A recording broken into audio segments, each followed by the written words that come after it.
say I was born ready, but I was definitely ready when I clicked on the link initially.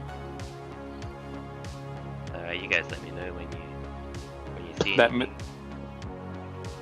That means I'm ready, Steven. Cool. Crack on. I just want to see if there's any audio issues. I see something. Good. And is the audio all good as well? Like, you don't want to don't listen to the audio on the YouTube, just... Yeah, I'm gonna mute it. Perfect. Okay, sorted. Well, there we are. Okay, so... this is the start. Well, we've already started. Let's turn this music off.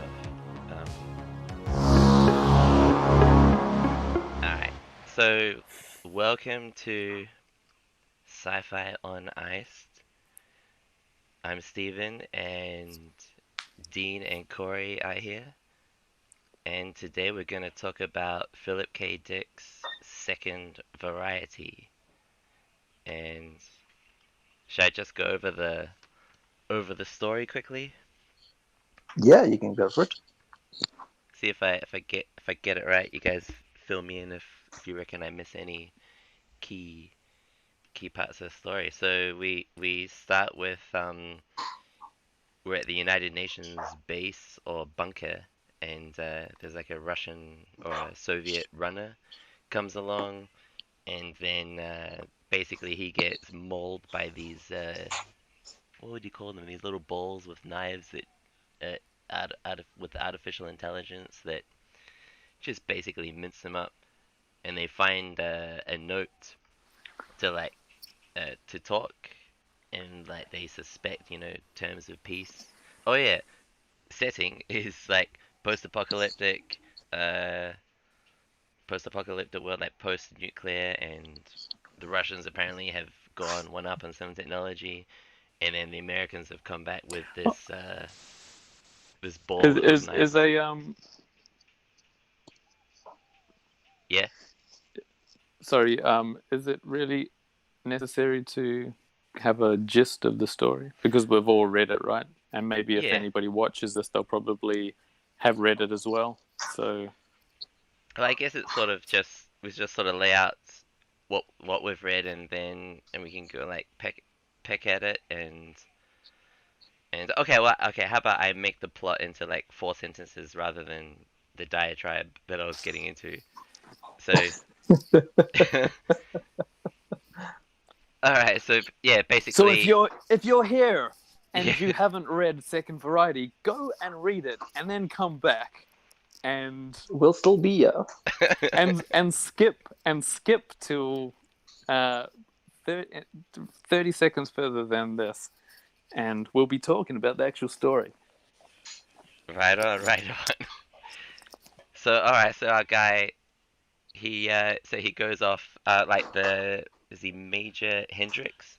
He goes off on his own because that's what the Russians asked, right? Anyway, yeah, and but he comes across this kid, and turns out it's not a kid. It turns out it's this sort of self-generated artificial intelligence thing to deceive humans and get into their bunkers.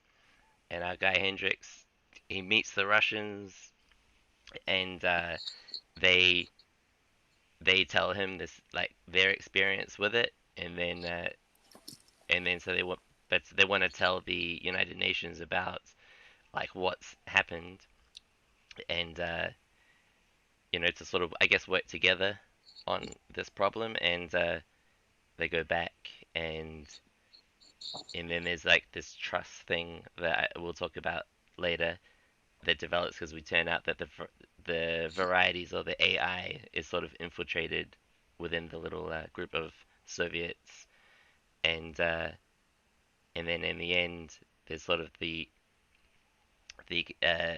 oh yeah, also the United Nations have a moon base. It's kind of important in the story because the uh, the AIs they were designed to sort of like destroy living things, and so they've sort of developed to a phase where like yeah, for some reason they know that there's a moon base Saw, and they want to get there, and there's a final, what do you call it, a battle scene.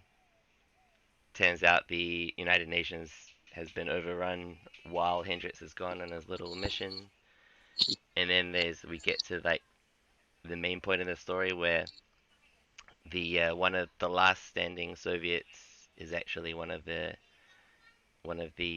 artificial intelligence, well, varieties, I guess we can call them, and I'll end it there because I think the ending is sort of, although it does say what happens, I still think there are some interesting things we can talk about with the ending. But yeah, how do you guys like the book first? Well, I enjoyed it. I think it as far as a sci-fi novel, well, short story goes, it kind of ticked all the boxes. Mm. There was space, it was in the future, and it had robots. So I'm good. I think yeah, ticking all the boxes is basically that story. Yeah. It definitely is science fiction, yes. Mm. Yeah, the book And a we read last fembot. week could not have been science fiction, but just because there's a time machine, it's like okay, it's science fiction, and yeah. Yeah, I suppose time travel hasn't been invented yet, so it would definitely be classed as science fiction. Uh, I am a fan of Philip K. Dick. I've read some of his novels and stuff. I read this as part of his short stories like a long time ago, so I reread it, and I only remember kind of the brief gist about what it was about. Mm. That there were some people in a bunker, and one of them was a robot. But it was good to read it again. Yeah, it was like solid, as Dean says, a solid science fiction short story. It kind of is quite obvious that it was written in the around the time that it was written with the Cold War, and Yeah. all these themes pop up with. Hold on. Can we have McDonald's? Yes. Bye bye.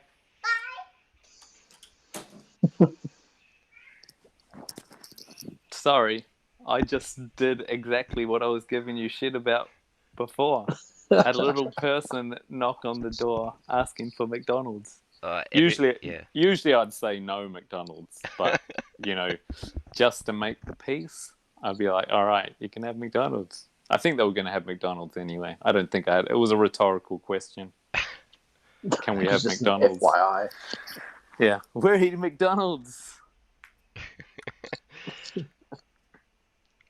Well, there's no McDonald's in the story, unfortunately, but All the the McDonald's have been turned into ash and rubble, which is probably a good thing. yes, was probably They, the they same thing, probably have isn't it? one on the moon base, I imagine. Yeah, Still, yeah, and a 7-Eleven. yeah, the underground moon base. Yeah, they got everything sorted up there. Don't even know why they're fighting the war because they're like, we're on the moon, we're all good. But yeah, so yeah, I really like the pace of the story. You know, every scene was important, and obviously it's a short story, so it's got to be a long short story at that too. And the yeah, every scene was important and carried the story through. I mean, you're engrossed the whole time. And the one thing that I thought of immediately, like while reading this, was actually your favorite movie, Corey, the Thing. That right? It's It is a classic. yeah, and but the whole idea about the trust, like or who's been well, in the Thing they're infected with this, I guess. Although I thought it had more to do with, more in common with movies like, well, the movie, The Terminator. Yeah. Because really, if you look at Terminator, especially number 2 or number 1, you get an insight into it, but just a complete wasteland of Earth where you have suddenly the game changer. They're creating robots that look like humans to infiltrate the bunkers. I mean, this is the plot line of this short story, and I think the whole second guessing the integrity of all the characters is definitely plays into that whole Cold War Like the commentary spies. on Yeah. the Russia versus the free world. But here they don't. It's funny, they don't have a particular side who's the enemy. I guess they don't play the Russians to be With it. to be Yeah. the evil. It's not good versus evil. It's kind of beyond that. Well, I found that when they talked about, I think they were questioning each other about the clause, uh, and they're like, oh, I don't, even though they're helping us win the war, but they still have that feeling that they don't like it. They don't have a good feeling about it, and then they justify it by saying, well, if we didn't invent it, they would have done it, and I guess that's like a reference to the nuclear bomb. Hmm. And it's sort of just like raising the bar of the technological warfare, and so yeah, I definitely felt that, yeah, that you weren't necessarily on the good guy's side, and yeah, let's so Well, yeah, back to the trust thing. Oh yeah. oh yeah, I'm not gonna crap on too much, but I think there's a big irony in this short story that the robots are meant to play on the emotions and the humanity of the people in the war, yet they're at that point in time have destroyed the earth because they've just been trying to kill each other. The humans have been trying to kill each other.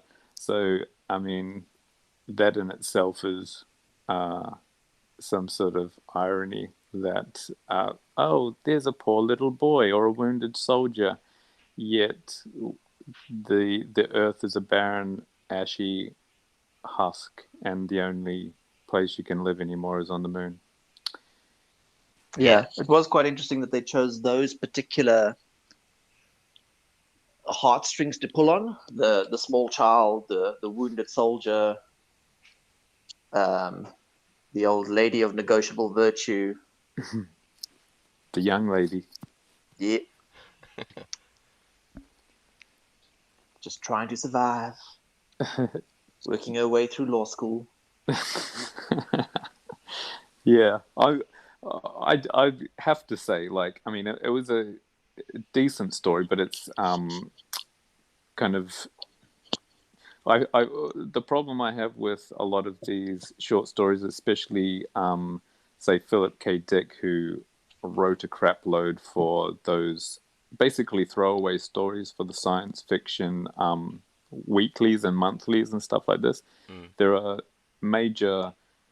I mean, a lot of the stories have a great idea, but they have these big gaping holes in the plot that, I mean, if you want to, you're kind of forced to go along with it and not think too deeply about it, which kind of annoys me because I like science fiction, especially the movies. When you watch a movie and it's just absurd because it's like, oh, why doesn't he have, like, why did they make robots just to look after themselves? I mean, it wasn't that stupid. Or Yeah. I think, yeah, this is it would make a great B grade movie kind of thing. If But you're it did talking make a great B grade. Well, I wouldn't say great, but it did make a B grade movie. Terminator.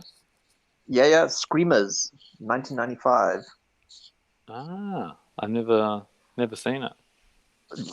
only found it out when we looked into the book. Hmm.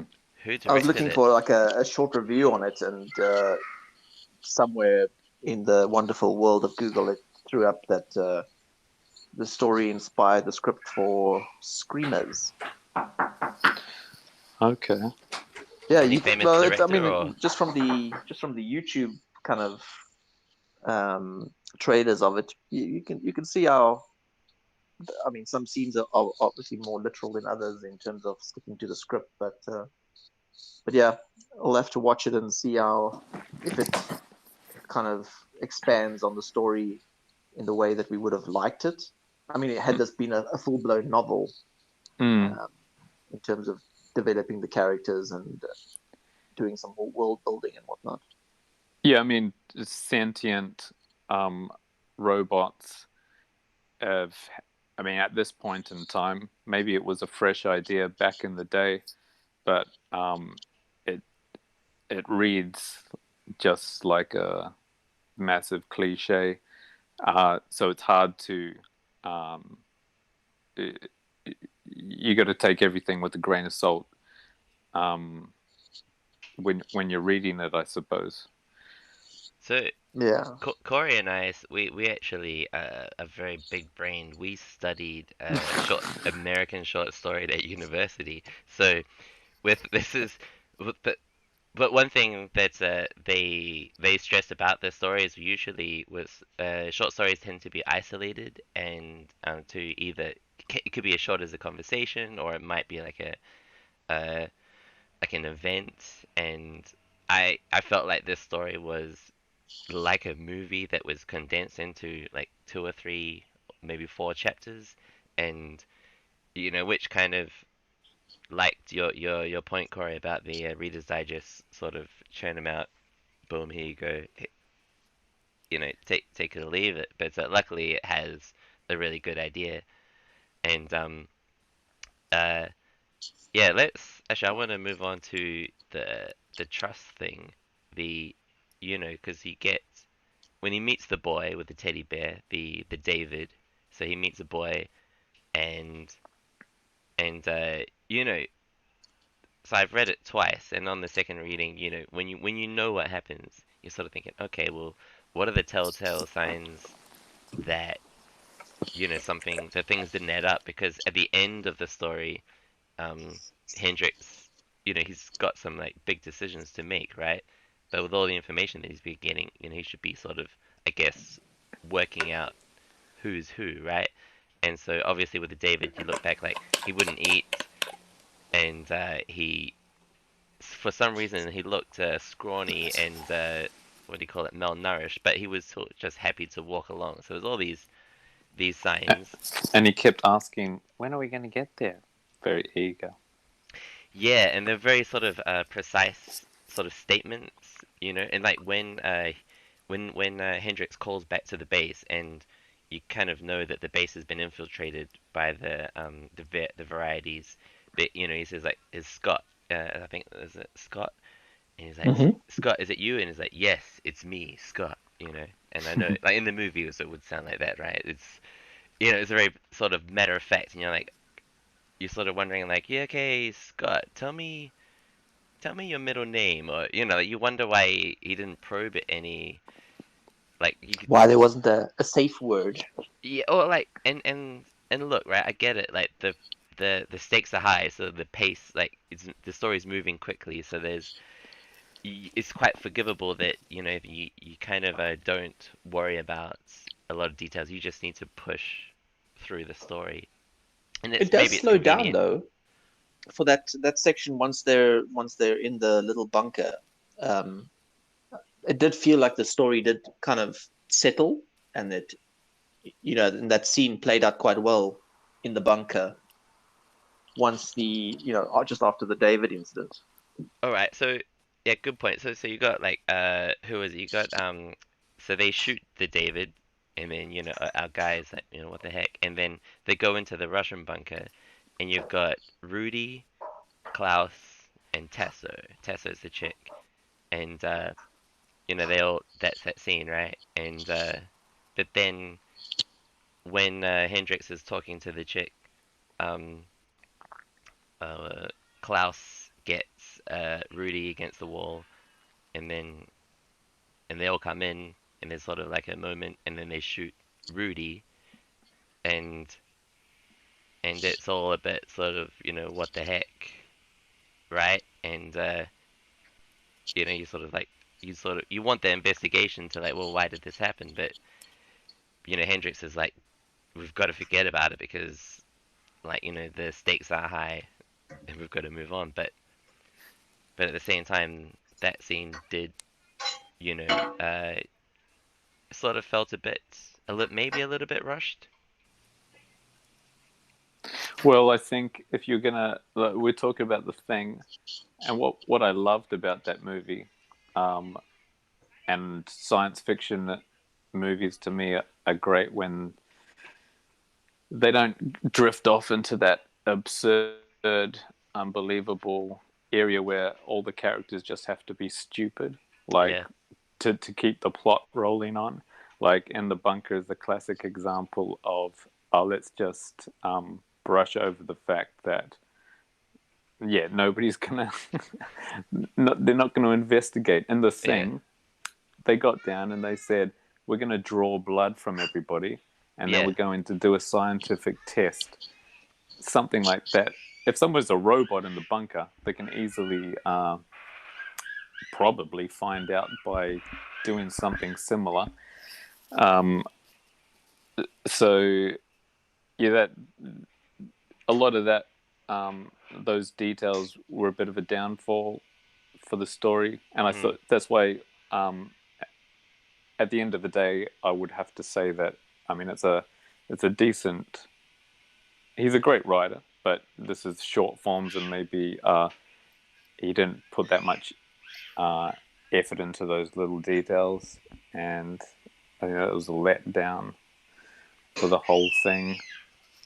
yeah. That, that What's the excuse? He goes, they're playing cards. He goes, I heard like a whirring sound, hmm. and you kind of go, yeah, but that's not good enough. Like, what if it was the coffee machine that was making that noise? And then I mean, it's just, I guess it's convenient that it's high stakes, and it's like, well, we could bicker about it, or we could die because they're gonna come and get us, right? Yeah. So, I mean, it's convenient, and I guess okay, all right, Let's just not talk about the fact that the robots down in their little underground bunkers went from little balls with knives in them mm. to fully formed um, Yeah, human beings that can't be differentiated between real ones. And I mean, there's a little bit of a technology leap from mm. there.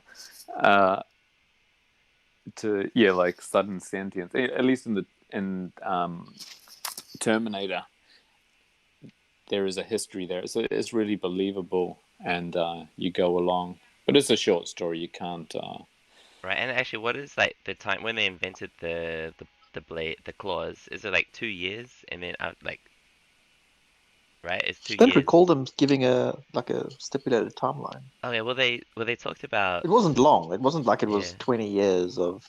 Because Hmm. no, well, when he interrogates Tessa, he goes, "Oh, like well, why are you here? Like, if you hadn't come here, like before the war, you would have been fine."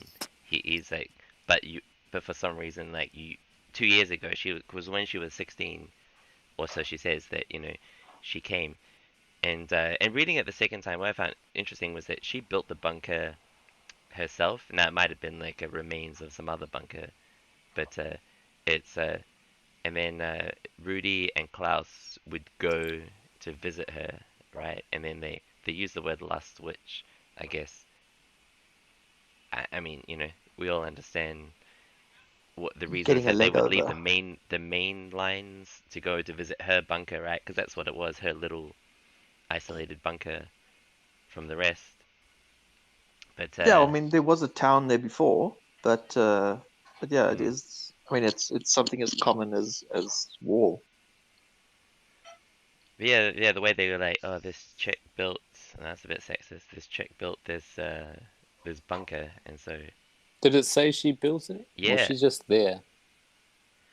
Well, I can't remember what was the words, like, she carved it out herself, and reading it the second time, you're like, oh, well, I knew she was the second variety, so I thought, well, that's believable now reading it the second time, but the first time it went past me. But reading it was just like, oh, she was there. It was what I took from it. Yeah.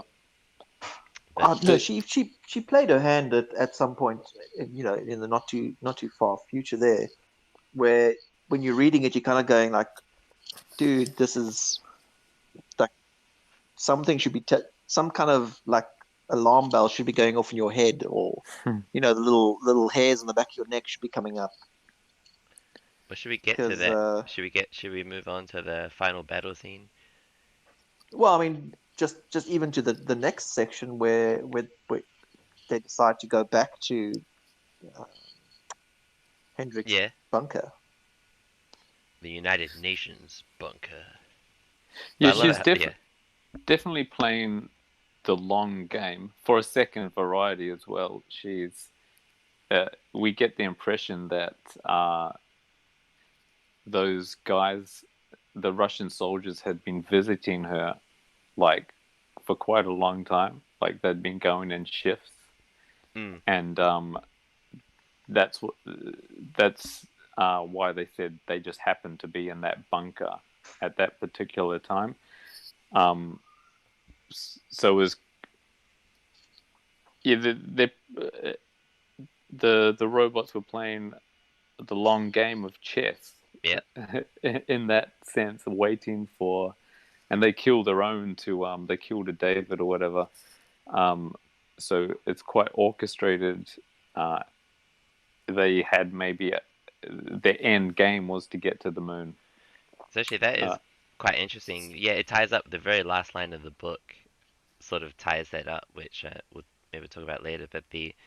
But yeah, that was one thing. Reading it the second time, I was like, oh yeah, or even the first time when they when uh when they kill when you find out, actually, when you read it the first time or whatever, you find out that it's, well, one of them as one of the varieties, and they're okay with killing one of their own. So yeah, that was quite interesting. Yeah, as you say, playing the long game, like we can kill our own if we can get the end result of killing, because they were designed to kill living things, hmm. Well, right? she So had that bomb on her, yeah, so that played into the whole. Um, I don't know. She compared to the other ones, she was incredibly sophisticated in terms of like quite cerebral in the way that she was had quite a reverence for human beings.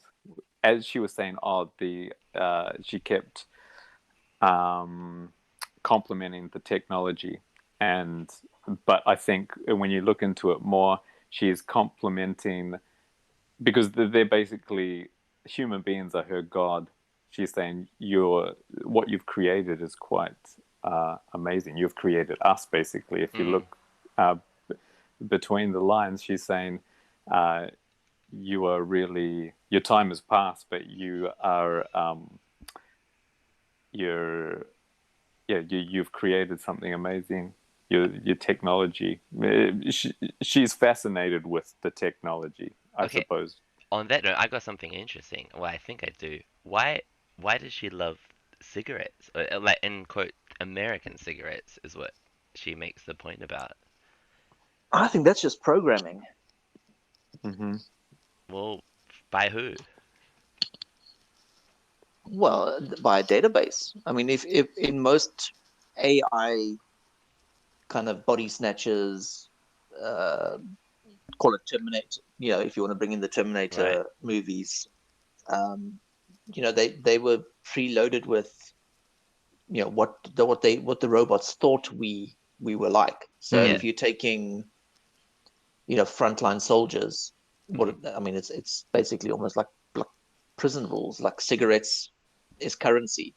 It's Is it sort of the attempt to imitate, like, because they are imitating, like, a young chick, or her one is, and so maybe young chicks smoke cigarettes, and so yeah, Yeah, I mean, it's just yeah, I one of could buy those things that. that define us. Like, Yeah, and idiosyncrasy.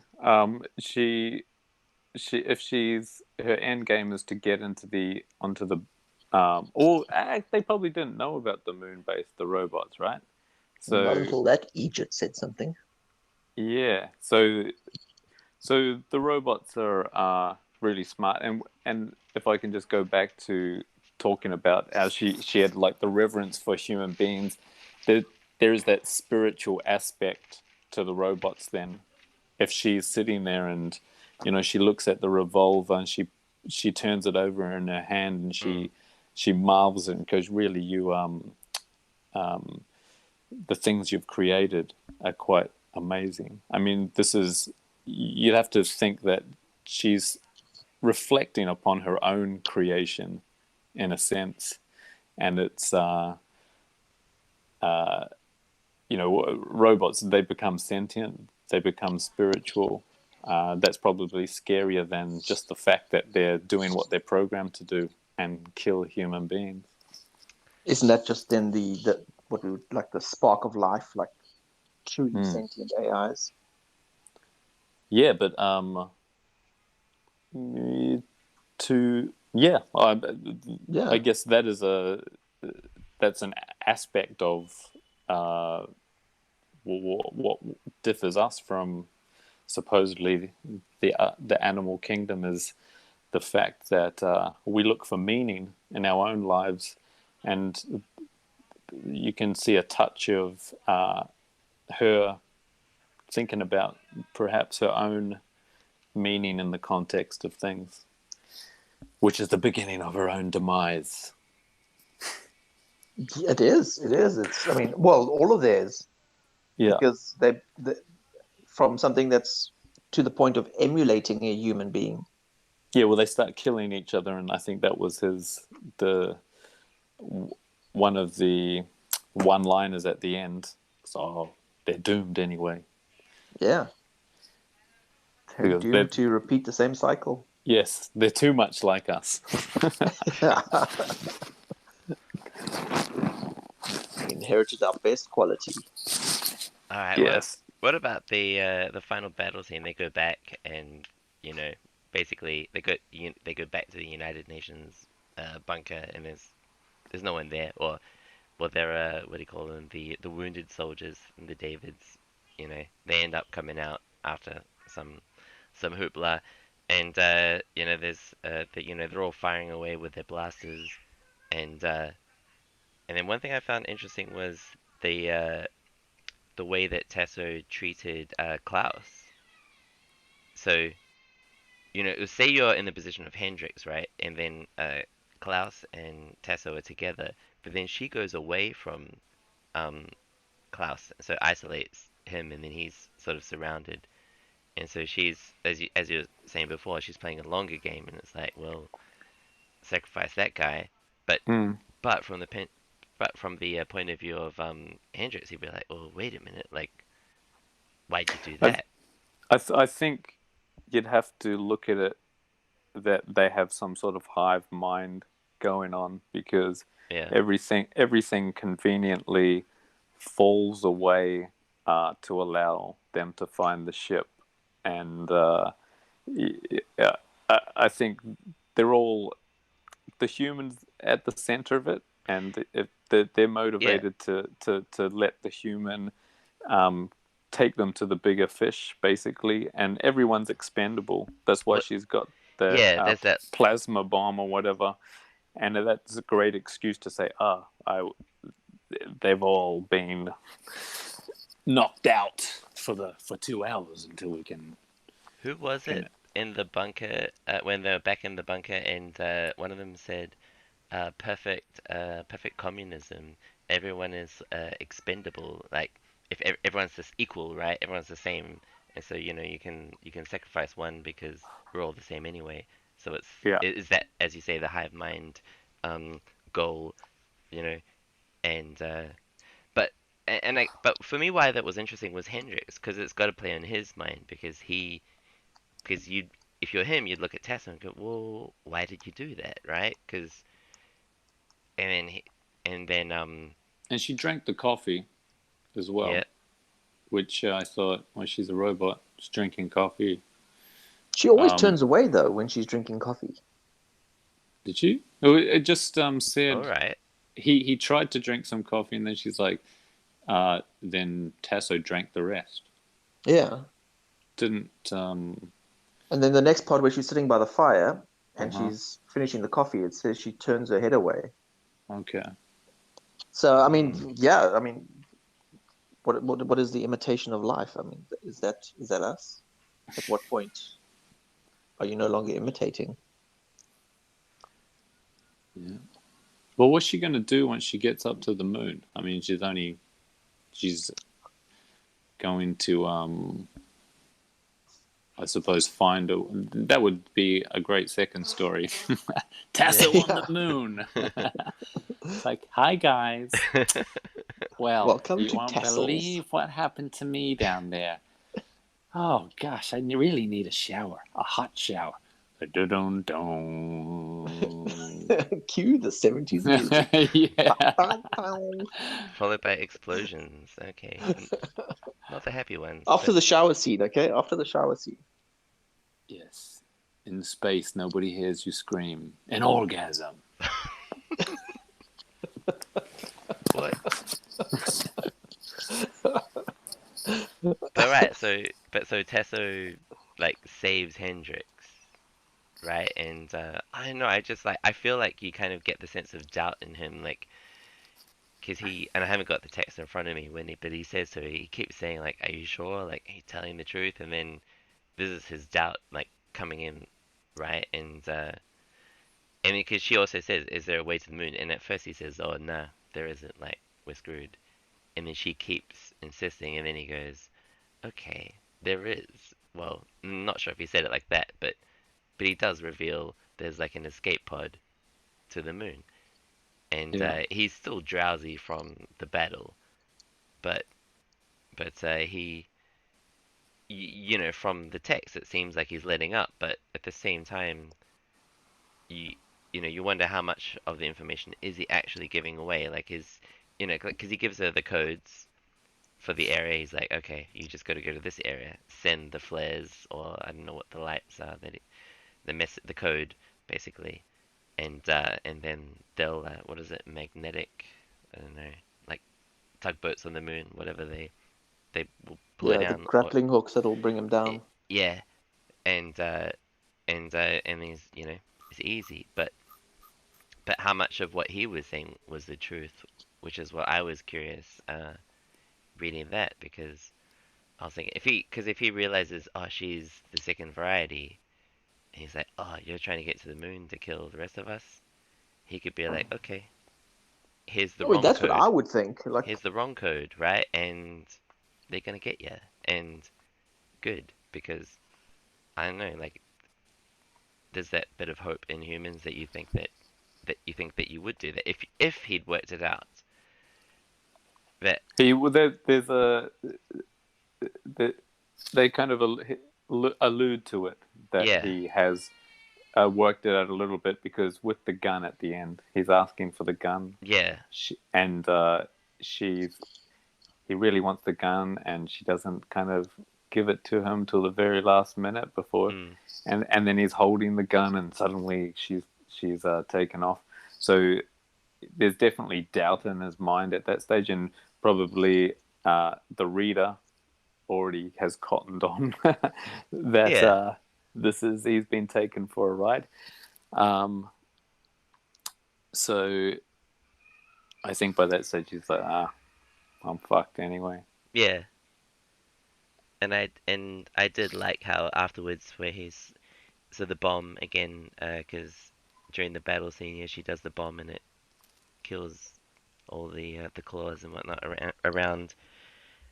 But and then yeah, Hendrix comments.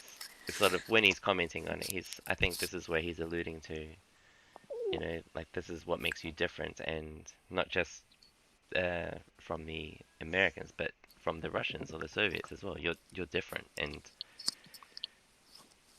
and then he was sort of. I just felt like he was at ease with the situation, but so I wonder if he did give her the correct signal, and then. Oh, sorry, I was going to say the last line where he realized that the varieties were killing each other, so there was a bit of, as you say, irony that humans do that as well, but also that there's a bit more hope that, well, maybe they'll just kill each other and we might survive. So yeah, Hmm. so I like this story a lot despite some of the holes. Yeah, I'm good. So You, Well, yeah, as far as a sci-fi story goes, it's a sci-fi story. It's hmm. I think it would have held uh, a lot more weight back when it was written. When was it? 1953. It was a long time ago. So it's yeah, quite. It would have been really edgy at that point, I think, um, or maybe not. Maybe it's kind of in that basket of everybody was writing Cold War inspired sci-fi short stories, and it has the twisty, um, uh, you know, end short story, classic short story ending where the guy goes, "Oh, but oh," and yeah. then we're left with that moment. Mm, yeah, the realization of Yeah. of what's going on. Well, That's good. in the 90s, I mean, there were so many cool movies Yeah. that ended badly, for all the protagonists. Um, Nowadays, I don't know, maybe in the 2000s that kind of stuff died, but don't you think in the 90s there were so many of these kind of, a lot of the time, B movies, but with really great ideas, and they ended like Event Horizon and things like this.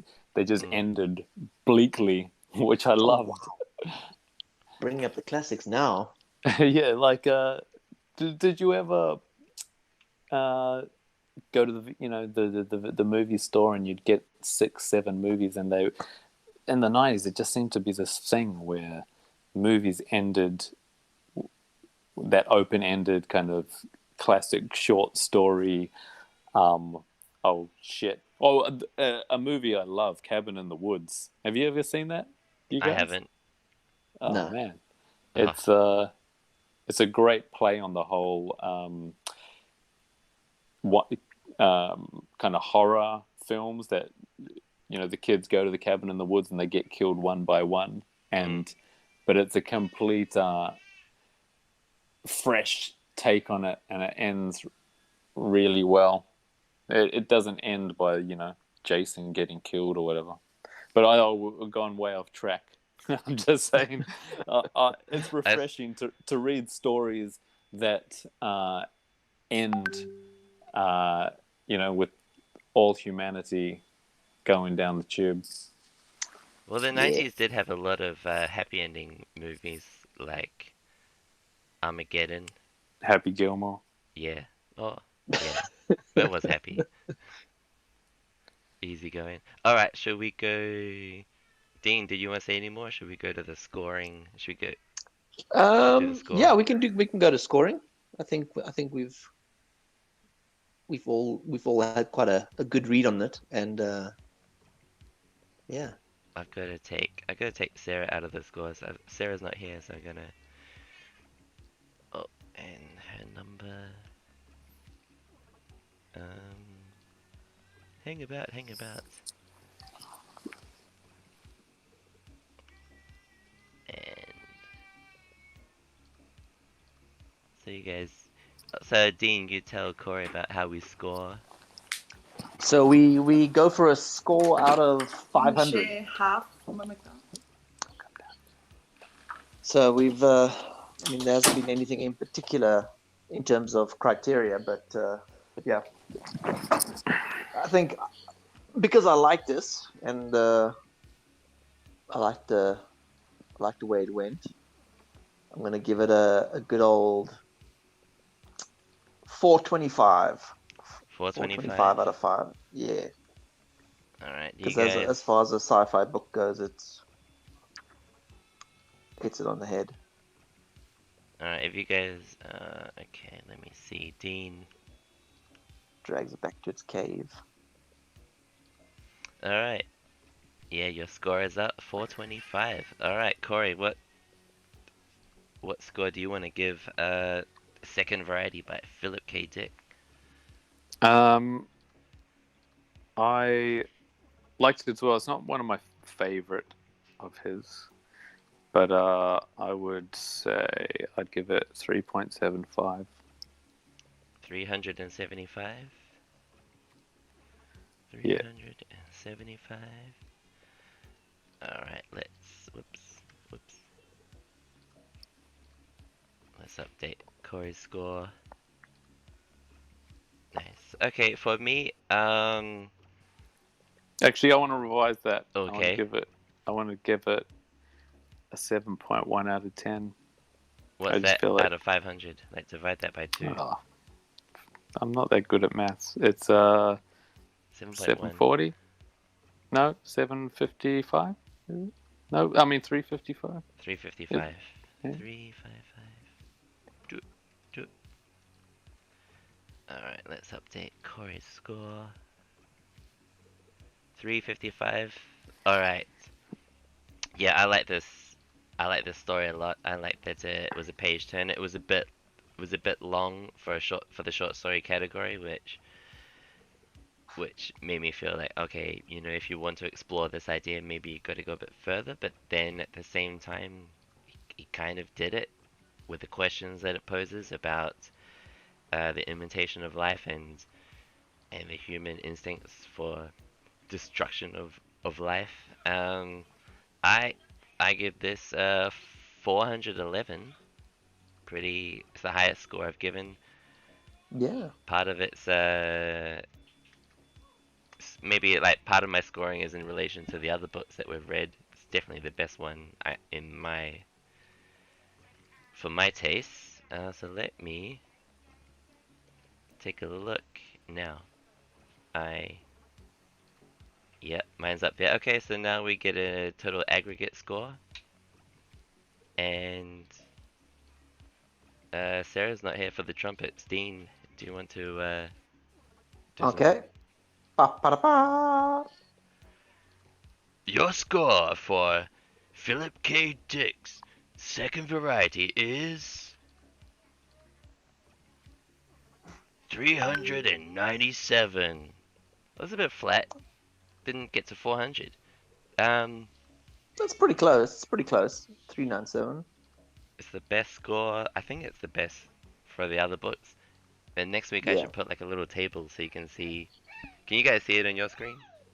Yeah. Dear. Hey. Oh, I've got a little baby on my lap now. What's happening? What's happening? Okay. So okay, now we're at the end of our session, and Dean, you're recommending the story for next week. Yeah. I'll let you guys know in the morning. What? You're supposed to tell us now. I know. Yeah, right. I know. That's all good. It'll be a surprise. Yeah. I'll let you know in the morning what it is. So good. All right. So that's But us. it'll definitely Yeah. be proper sci-fi. Yeah. Yeah. I do enjoy the genre, and yeah, I'm not gonna muck about with some French stuff. Well, we've had Asimov. We've had Asimov, Philip K. Dick, who else have we had? I can't remember the other author's name. The one that was edited. Can't remember for the life of me. I do like Starship Troopers. The Heinlein. novel that's I do like that. The roads. What's it called? The roads must roll. I think it was that. Yeah. Yeah. That story was written in 1940. Are we doing that one? We don't. Well, it's Dean's choice. He's got the choice for the next week, and I'll let you guys know in the morning. all right. I'll just I'll Why did finalize you the. send me the roads roll if we're not doing it? Well, I don't know. I, I was reading it. It was me. Well, Corey, when I get my next choice, I'll choose that one. Okay. But I'm almost finished. oh I could have done without it, to be honest, but yeah, there's a lot yeah. of. Well, did you notice that in this story they talk about communism with I guess the Soviet thing, and like that story goes into the whole communism thing as well with the unions and whatnot. Yeah, it was just an American obsession for decades. Yeah. You know, like all the way up to Watchmen, and uh, just seemed to be um, the American psyche couldn't remove itself from writing, talking about the Cold War. All right, so we'll It find is out what. true. We'll They shoved yeah. that in anything they did. Okay, we didn't really touch much on that with the second variety, but yeah, it's They brought it up, anyway. yeah. Was it Klaus or Rudy that said the whole perfect communism? Every member or every individual is replaceable because they're equal and they're the same or they're worth the same. So you have no equally heroes, equally worthless. but yeah, equally valuable as the same as equally worthless. Yeah.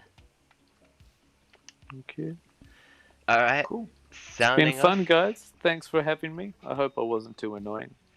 Nah, it's good. Nah, It's good it's all fun. good. It's considering COVID and being shuttered. It's good. So let's end it there.